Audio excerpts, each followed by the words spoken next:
So I'd like to talk a little bit on the difference between the suppression of sexual energy and the sublimation of sexual energy. Now, some of you may have not heard that word, but the sublimation, or basically converting the raw sexual energy that we all have as human beings. It's like our animal instinct, our drive, our hormones, and our body, basically.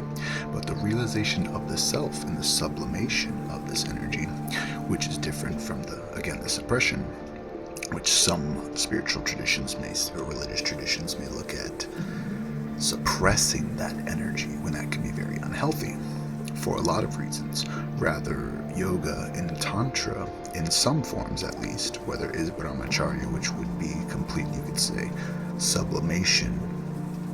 But for many, this becomes suppression. So Tantra came up with ways to work with our sexual energy, and that has evolved in many different systems. So I tried to stay open-minded rather than limited to one perspective on any of these things.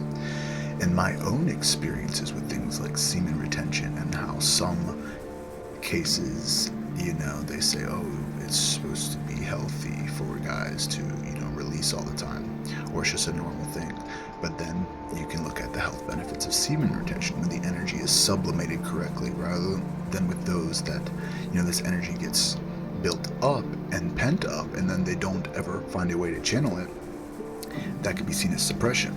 Now with Tantra, we learn to harness our own sexual energy. This can even be through self-pleasure, or ideally with a partner in Tantra, and the man learning to have non-ejaculatory orgasms. That's an entirely different subject, and there's plenty of resources out there you can look into that.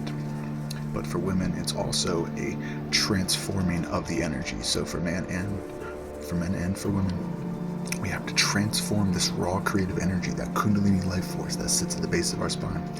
And that raw energy, and we convert it into what is known as ojas and tejas through our yogic practice and processes, through pranayama, the breath.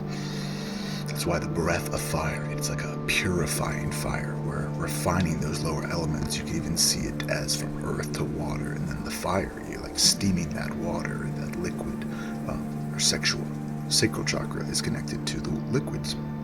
So we're steaming and rising that energy into the air, to the ethers, to the spirit, to sublimate, to become one with spirit over matter, embodied, yet connected in one with the spirit, in control of the self, yet with expression, like Tantra.